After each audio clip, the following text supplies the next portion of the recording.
ئەمڕۆ مەسرور بارزانی ڕاوێژکاری ئەنجومەنی یاسای شێرێمی کوردستان پێشوازی لە بەڕێز برۆنۆس ساکۆمانی باڵۆزی کەنەدا لە عێراق و ئوردن و شاندی یاوەری کرد. لە دیدارێکدا پەرستەندنەکانی بواری ئەمنی و یارمەتیەکانی سەربازی و مرۆی و پەیوەندیە سیاسی و ئابوووریەکانی نێوان هەرێمی کوردستان و کەنەدا و پێداویستەکانی شەڕی دژ بە تیرۆریستانی داعش تاوتوێ کرا.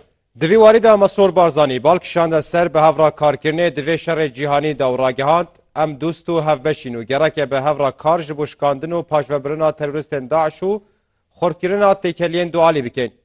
Di hemberda balyozê Kenedayê li Iraq û Urdunê şabûna xwe li hember wan pêşveçûna nîşanda ku li Kurdistanê hatîne bicihkirin û ragihand, wan pêşveçûnên di warên siyasî û aborî û mirovî da li Kurdistanê hatîne bicihkirin cihê şabûnê ew. Ji bo me gelek giring e û em dixwazin bi hevra tevî we kar li duweyekê bike.